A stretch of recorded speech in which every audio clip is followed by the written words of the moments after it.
마이금이 북토크 오늘은 소개하는 것만으로도 제가 영광입니다. 이런 분을 모실 수 있게 되어서 마이금이 많이 컸구나 싶습니다. 여러분, 우리나라를 대표하는 발레리나이자 예술 감독인 김주원님을 모셨습니다. 와, 감사합니다. 실물 영접합니다. 와. 안녕하세요. 저도 영광입니다. 아닙니다. 너무 팬이어서. 너무 네, 감사합니다. 네. 아니, 와, 이렇구나, 실물이요. 감사해요. 김주원님을 맨 처음 본 사람들의 반응은 어떻습니까? 그냥 아무렇지 않던데요. 아닐걸요? 오늘은 제가 화장을 조금 해서 더 그렇게 봐주시나 봐요. 정말 뭐랄까요, 이렇게 인간계가 아닌 천상계 계신 분을 모신 느낌? 어떻게 춤이라도 제가 춰야 될 것 같은데. 호칭을 어떻게 불러드릴까? 뭐 감독님으로 불러드릴 수도 있고. 그냥 주원 씨? 주원 씨. 네, 저는 네. 근데 오늘은 북토크니까 김주원 작가님으로 부르고 싶은데 어떠세요? 너무 낯설고 너무 어색한데 네. 좀 부끄럽기도 하고 네. 근데 오늘은 작가라고 불러주시면 너무 감사할 것 같아요. 김주원 네. 작가님 네, 반갑습니다. 감사합니다. 감사합니다. 와, 책을 내셨다고 해서 네. 아니 이렇게 바쁘신 분이 언제 책을 쓰고 글을 쓰고 책으로 묶어내셨을까 싶었는데 작업은 얼마나 하셨어요? 고민하고 막 썼다 지웠다 다시 썼다 포기했다 또 저희 출판사 대표님께서 응원을 해주셔서 다시 시작했다 그랬던 기간이 한 3년 좀 넘는 것 같아요. 와, 네. 정말 오래 준비하고 고민한 네, 결과물이 나왔네요. 네. 마음에 드세요? 첫 책? 네. 어저께 제가 처음으로 책을 받았는데요. 이렇게 좀 약간 울컥했어요. 이게 작품을 하나 새로 만드는 것 같은 느낌이었고 좀 부끄럽기도 했고 좀 그랬던 것 같아요. 제목을 나와 마주하는 일이라고 정하셨잖아요. 네. 왜 그럴까 생각해봤는데 발레리나야말로 늘 거울 앞에서 자신을 마주하는 직업일 것 같아요. 네, 제가 책에도 썼지만 발레를 처음 시작해서 지금까지 전 매일매일 클래스라는 걸 바를 하고 네네. 센터를 하고 몸을 푸는 일을 하는데 기본이 되는 동작. 네, 거울 앞에 항상 서야 해요. 근데 거울 앞에서 제 라인뿐만 아니라 몸을 움직이고 이렇게 몸을 이렇게 다듬다 보면 제 내면의 자신과 엄청 싸우는 순간들이 많았어요. 뭐 오늘은 쉬고 싶을 때도 있고 또 어떤 날은 거울에서 한없이 아름다운 라인이 나오는데 어떤 날은 최악의 모습이 보이기도 하고 그러니까 매일매일 제 자신의 가장 못난 모습을 보면서 저를 다듬어 가다 보니까 그게 어떤 제가 육체적인 테크니컬한 어떤 라인뿐만 아니라 제 내면의 저를 하루하루 하루 종일 마주해야 하는 일들이 그냥 발레라는 예술은 그런 거구나 라는 생각이 들고 평생을 그렇게 살다 보니 책 제목을 자연스럽게 나와 마주하는 일 정말 딱인 네. 것 같아요. 네. 이 제목이.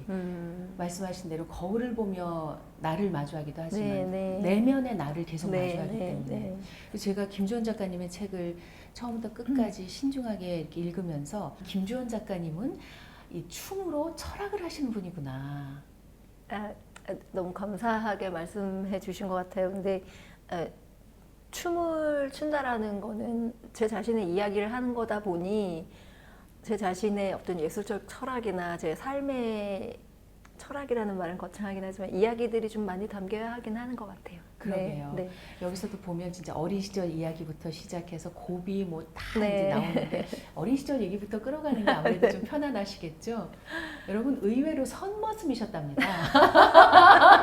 아니 그냥 선머슴 정도가 아니라 엄마가 늘 전화를 받으셨는데 그 전화의 시작은 주원이가 오늘요 우리 애를요 맞죠? 네, 제가 어릴 때 항상 스케이트보드를 타거나 자전거를 타거나 밖에 나갔다 들어오면 옷이 다 해지고 그랬던 아이였어요. 네, 그래서 정글짐이라고 요즘도 정글짐이라고 하나요? 그럴 거야. 아마. 네, 그 꼭대기에서 중간으로 확 떨어지기 막 이런 저기 놀라는 엄마. 위험천만한 네 그런 것도 즐기고 제가 해운대에서 살았거든요. 그러면 이제 튜브 끼고 맨날 바닷가 왔다 갔다 하고 이런 조금 정말 그런 애였던 것 같아요. 이야, 믿어지십니까 여러분? 정말 그런 아이. 그리고 또 인상적이었던 게 책의 시작과 마무리를 그 파도, 바닷가, 네, 그 투명한 네. 그 느낌을 저는 바닷가 사람이 아니니까 좀 표현을 해주신다면요. 네. 제가 어렴풋이 어릴 때 처음으로 하늘이랑 꿈 이런 생각을 했던 게 거의 7살, 6살 때 기억이 조금 있는데 지금은 해운대 백사장이 많이 줄어들었지만 그때는 한없이 넓었던 것 같아요. 그러면 저는 이렇게 썰물인 시기에 그 백사장에 누워있는 걸 되게 좋아했던 아이였어요. 그러면 금색이에요. 바다가 은색, 금색 빛이 비치면 거기에 누워서 하늘을 보면서 흙장난했던 기억이 되게 많이 나거든요. 근데 그때 그 감성이 내가 예술가가 되는 어떤 초석이 됐을까? 그런 생각이 드는 그 감정이 아직까지 그 느낌이 있어요. 모래를 만지던 느낌이. 근데 제가 중간중간 너무 바삐 살고 이렇게 살아오면서 하늘을 봤던 기억이 별로 없는데 순간순간 하늘을 보게 되면서 그때 그 기억이 너무 떠오르고 요즘은 다시 제가 그 어릴 때 생각하던 물론 책을 쓰면서 더 과거에 아주 어렸던 주원을 만나면서 더 떠오르기도 했지만 처음과 끝부분에 얘기한 그 은빛 바다라는 것이 저의 꿈이기도 하고 앞으로도 그 어릴 때의 그 꿈을 꿨던 것처럼 그렇게 살고 싶다라는 생각도 하고 뭐 그랬던 것 같아요. 함축적인 느낌이 좀 담겨 있는 글 같아요. 예. 어린 시절 얘기 조금 더 하면 그렇게 막 선머슴처럼 뛰어놀던 아이면서 동시에 몹시 예민하다고 금쪽 얘기까지 쓰셨잖아요. 네. 너무 예민해서 피부나 감각이 조금 유달리 예민했어요. 그래서 피부에 닿는 이렇게 옷의 질감 때문에 제가 쇼크처럼 몸이 굳어서 안 움직이기도 하고, 그러니까 싫었던 거겠죠. 그 따가운 느낌이, 새 옷의 따가운 느낌이. 부모님은 좋은 옷이라고 입히셨겠지만, 그리고 예를 들면 옷을 한 두세 겹을 이렇게 겹쳐서 입으면 센치가 1cm씩 안 맞으면은 유치원을 안 가는 거예요. 오. 네, 그래서 안에 옷도 겹겹이 잘 맞지 않으면 안 움직이고. 예, 그래서 저희 부모님이 너무 감사하게도 그걸 기다려 주셨어요. 괜찮아, 편해질 때까지 맞춰보자. 그러면 조금 진정이 되는 거예요. 와. 네, 그러니까 뭐 그렇게 먹는 것도 입에 들어가서 뭔가 거슬리면 잘 안 먹고 좀 그런 여러 면이 있었던 것 같아요. 예민한 아이. 네. 그리고 소리가 들리면 잠을 못 자고 밖에 조그만 소음이라도 들거나 시계 소리가 너무 예민하게 들리고 약간 그런 지점이 있었는데 제가 발레 시작하면서 좀 그런 것들이 없어졌던 것 같아요. 네. 그러니까 지금 들어보면 작가님이 어린 시절은 예술가가 될 수밖에 없는 그런 환경과 여건이었던 것 같아요. 좋게 얘기하면 그런 아니 것 진짜 같아요. 제가 만나본 네. 예술가라든지 책을 통해서 읽어본 예술가들은 대체로 자연의 원체험이 있더라고요. 도시에서 자라는 물론 이제 이후 세대는 좀 달라지겠지만 제가 느낀 건 자연의 원체험이 굉장히 중요한 것 같고 또 하나는 그 예민한 감각인데 그 예민한 감각을 남과 다른 거잖아요, 그건. 다행히 발레를 해서 다행인 거지. 안 그랬으면 좀 되게 힘들게 살지 않았을까 생각 많이 했어요. 이해를 못 해주는 사람들을 만나면. 그럴 수 있을 것 같아요. 그러게요. 네. 근데 그 다행히 만난 발레가 꽤 늦었더라고요. 네, 초등학교 5학년 때 새싹 발레. 네, 새싹 발레단이라는 네. 곳에서 발레를 시작했어요. 네. 근데 이제 앞서 말한 캐릭터하고는 안 맞아요. 선모습인데 튀튀를 원한다고 뭐 이런 느낌? 예. 그러니까 저희가 사남매예요. 네. 사남매 모두 함께 그림도 하고 저희 뭐 테니스도 하고 뭐 성악도 하고 뭐 피아노도 하고 부모님들이 예술을 너무 좋아하셔서 와. 저희가 그런 걸 하다 발레도 다 같이 했어요. 우와. 근데 다들 몸이 아픈 건 싫다. 근데 저는 재밌었어요. 지겹지 않았어요. 제가 엄청 실증을 잘 느끼던 아이였는데 피아노 배울 때는 피아노 치기 싫어서 벽 보고 앉아 있거나 치다가 틀리면 다시 처음부터 가서 치고 그러니까 선생님이 감당하기 힘들어하셨던 이상한 아이였어서 다 재미없었는데 발레는 그냥 계속 했었던 것 같아요. 그냥 재밌었어요. 재밌다 너무 재밌어라기보다 그냥 빠졌던 것 같아요. 처음 만나서부터. 네. 그렇게 시작했는데 2년 만에 세상에 정말 발레하는 사람들이 다 들어가고 싶어하는 중학교를 가셨잖아요. 네. 선화예주. 네. 네, 그런가요? 네. 그게 되나요? 왜냐면 보통 5살, 6살, 7살 이럴 때 시작하잖아요.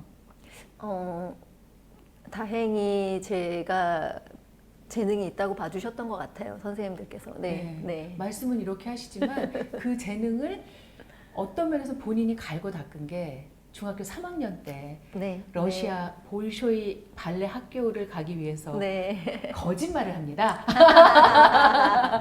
그 얘기 좀 해주세요. 재밌던데. 네. 중학교 2학년 아마 방학 때쯤일 것 같아요. 그때 한양대학교라는 곳에서 처음이자 마지막으로 볼쇼이 발레 학교 선생님들이 한국에 특강을 오셨어요. 그래서 열흘간의 특강 중 뒤에 5일을 저는 그냥 놀러 갔는데, 지금은 돌아가셨지만 꾸즈네소바라는 전설적인 선생님께서 너 러시아 가자. 가면 좋은 발레리나 될 수 있을 것 같아. 그래서 저는 네라고 하고, 그때부터 이제 부모님들 반년 넘게 쫄르기 시작했죠. 저 러시아 가야 한다. 볼쇼이 발레 내 꿈이다. 난 가고 싶어 라고 하는데, 그때 90년, 91년도니까 부모님들은 그때가 소련 체제 아직은 거의, 구소련. 네, 그래서 안 된다. 절대 안 된다고 그냥 넘기시다가 제가 학교에 자퇴서를 부모님인 척하고 얘기하고 자퇴를 해버렸어요. 가야겠다는 확고한 의지로. 부모님이 허락하셨어요? 이러고. 안 하셨어요. 네, 학교에는 그러니까. 허락했다고 거짓말하고. 근데 부모님도 황당하셨던지 웃더니 그럼 일단 한번 러시아 가보자.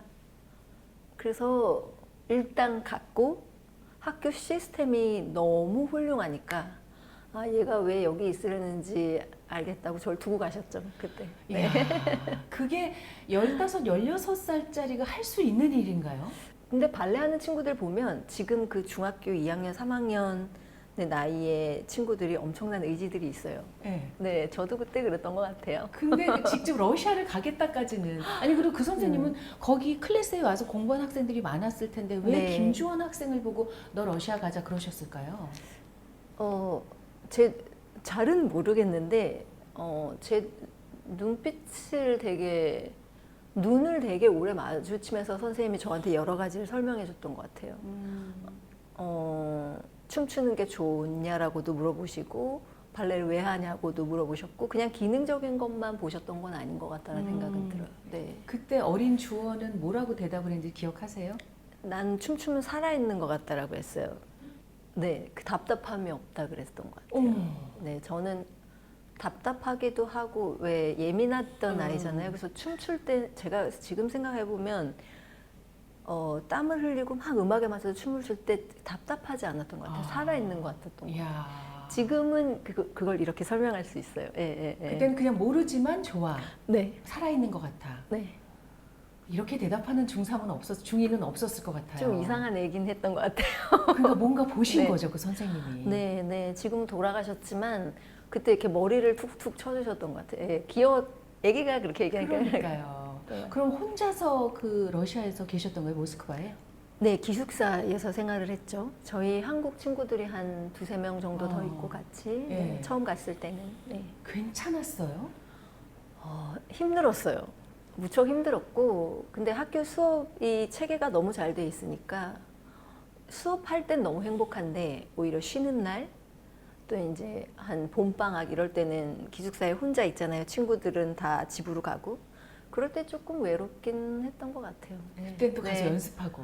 네, 홀은 열려 있으니까 가서 연습하고. 그리고 그럴 때 제일 좋았던 거는 볼쇼이 발레 학교 학생증이 있으면 저희는 극장이나 박물관을 공짜로 들어갈 수 있어요.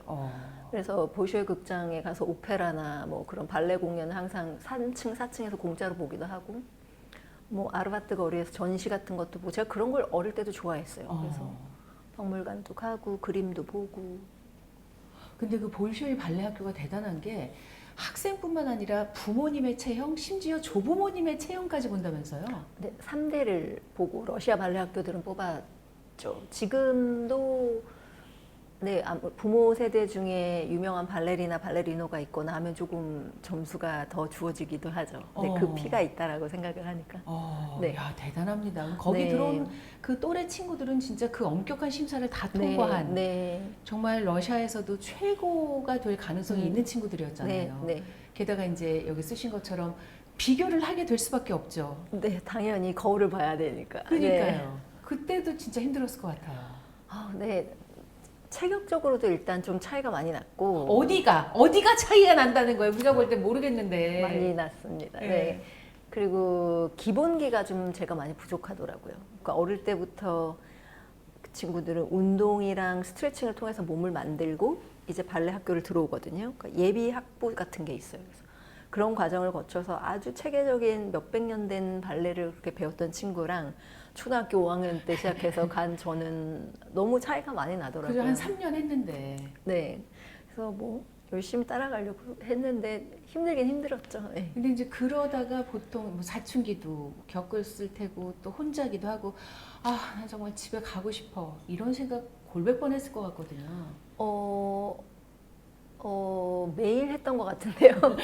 저 정말 매일 울고 매일 했던 것 같은데 일단 수업이 시작하면 아무리 못해도 재밌었어요. 네.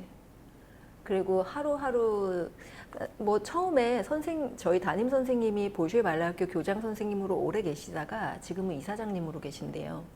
제 2의 엄마 같은 분인데 처음에 절 쳐다도 안 보셨어요. 그분은 무척 유명한 보슈에 극장 주역도 하시고 항상 하이힐 신고 클래스에 들어오시거든요. 머리를 이렇게 올리고 너무나 우아하고 아름답게.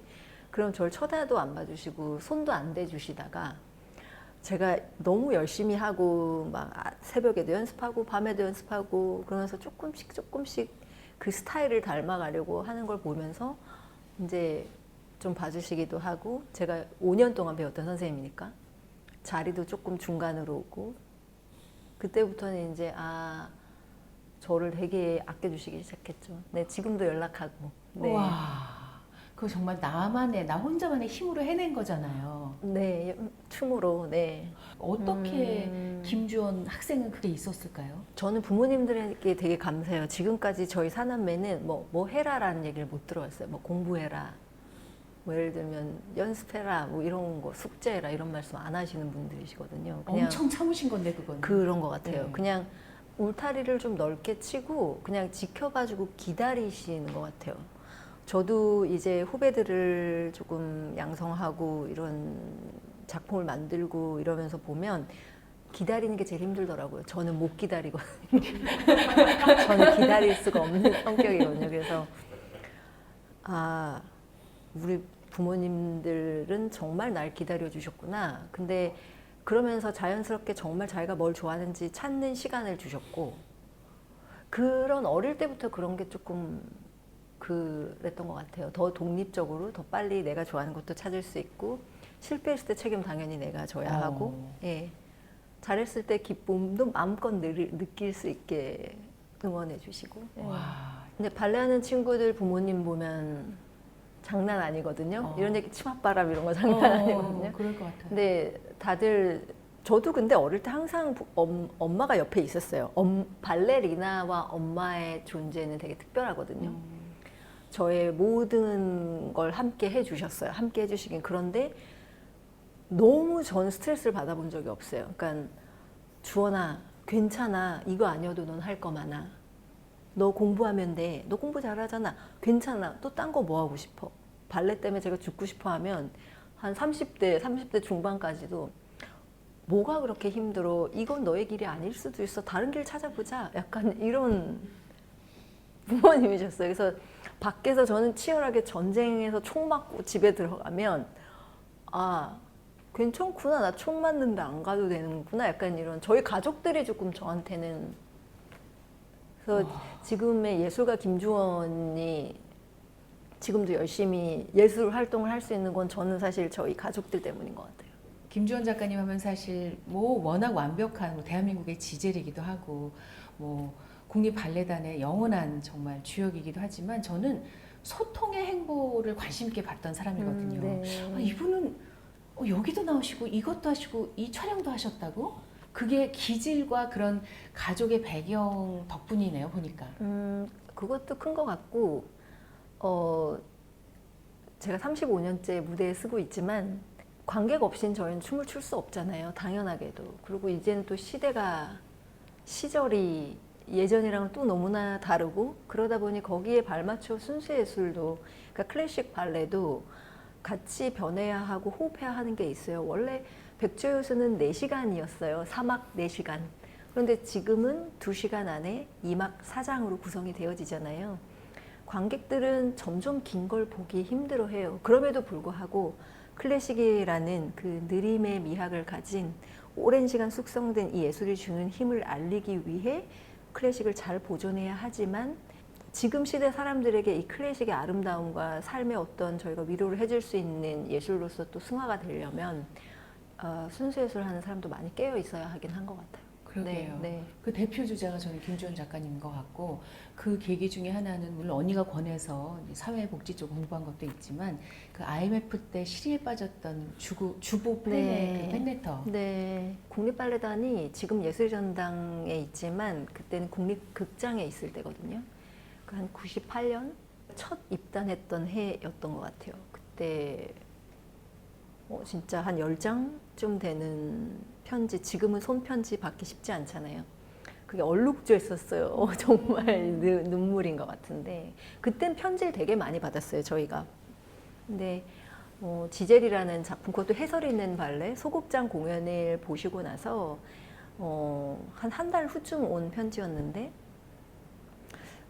애가 셋이고 남편은 약간 실직해서 피해 있는 상태고 정말 죽고 싶었대요, 아이들과 같이. 그런데 너무 소극장은 되게 가깝잖아요. 그러니까 땀을 뻘뻘 흘리면서 그 용서와 사랑의 이야기를 너무 어린 발레리나가 혼신을 다해 추는 걸 보고, 그리고 마지막 장면에선 저도 눈물이 나니까 울기도 하고, 아, 나도 그냥 이런 생각 갖지 말고 열심히 한 번 더 뛰어봐야겠다라고 생각하셨대요. 그래서 제 춤을 보고 삶의 어떤 큰 위로 정도가 아니라 인생이 바뀌는 걸 느끼신 분이 있다고 생각하니까 저는 그때 되게 충격이었어요. 그리고 겁이 났어요. 아, 나는 그냥 일개의 작은 발레리나, 발레를 사랑해서 추는 내 춤을 추고 내가 사랑하는 춤을 추는 사람이라는 생각에서 아, 누군가가 내 예술적 표현을 보고 삶에 이런 걸 받을 수도 있구나 라고 생각을 하니까 아, 나 진짜 진심이어야겠다. 내 진심과 나만을 위한 게 아니라 모든 걸 담아서 이걸 나눠야겠다는 생각이 들었어요. 이 책을 혹시나 읽으시면 연락 주셨으면 좋겠어요. 그러게요. 네. 예, 그분의 편지가 또 팬레터가 네. 김주원 작가님에게 어떤 영향을 미쳤는지도 네, 그분에게 네, 전해드리고 싶더라고요. 제 기억이 맞는다면 예술가가 하는 일이라는 게 결국은 그것을 향유하는 사람들에게 우리 인생이 얼마나 가치 있는 것이고 얼마나 소중한 네, 것인가를 깨닫게 네, 해주는 네. 것이고 그러면서 동시에 그것은 예술가에게도 무척 좋은 일이다. 네. 인생은 살만한 가치가 있다. 그러니까. 이런 얘기를 지금 이 시대에는 더 예술로 해야 하는 것 같아요.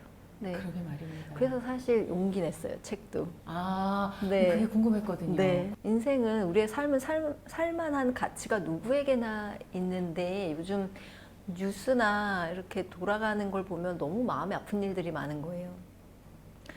제가 할 수 있는 게 뭘까를 고민해 보면 제가 아주 부자여서 물질적으로 누군가를 도울 수 있는 능력이 되는 것도 아니고 평생 내가 해온 거는 이 춤인데 이 발레라는 예술로 그럼 나는 세상에 좀 이런 당신의 삶도 소중하고 가치 있습니다라는 얘기를 좀 어떻게 할 수 있을까. 공연도 있지만 이렇게 힘들고 부족한 나도 살만한 가치가 있는 세상이라고 생각하며 춤을 춘다면 내가 생각하는 이런 어떤 삶에 대한 생각들이 조금 위로가 될 수 있을까? 좀 그런 생각으로 책을 썼어요. 정말 네. 잘 쓰셨습니다. 잘하셨어요. 감사합니다. 읽는 사람으로서 그런 마음이 들었고요. 네. 무대에서 작가님이 이렇게 춤추시는 모습을 보지만 네. 그 춤추실 때 그 머릿속에 말풍선 어떤 생각을 가지고 춤을 출까? 네. 혹은 그 자리가 있기까지의 과정 이런 거는 이런 책으로 써주시지 않으면 몰라요. 네, 그래서 써주셔야 돼요, 이런 책은. 제가 생각할 때는. 저는 좀 쿨한 게 멋있고 뭐 욜로라는 단어도 이제는 좀 그렇게 뭔가 너무 애쓰지 마라는 게 쿨하고 멋있는 것처럼 인식되는 게 저는 좀 불편했어요. 왜냐하면 다 치열하게 살고 나서 삶의 후배들한테 그렇게 얘기하면 안 되지 않나. 네, 네네. 왜냐하면 얼마나 열심히 내가 원하는 걸 찾아보는 것부터가 얼마나 가치 있는지를 안 멋있는 게 아니고 당신의 삶은 소중하니까 그 소중한 걸 찾아가는 길에 진짜 빡 터지게 최선을 다해보는 시간이 필요하잖아요. 그래야 이 길이 내 길이 아닌지 내 길인지 알고 아, 이 삶에서 이걸 선택할지 아닐지를 알 텐데 그냥 그렇게 종용하는 이야기들이 조금 저는 편치는 않았어요. 저희 발레하는 후배들한테도. 그래서 아, 열심히 사는 게 폼나지 않는 것 같지만 그래도 그렇게 살아볼 만은 해. 그래야 내가 원하는 길을 찾지 않을까? 그런 얘기도 좀 하고 싶었고. 그러게요.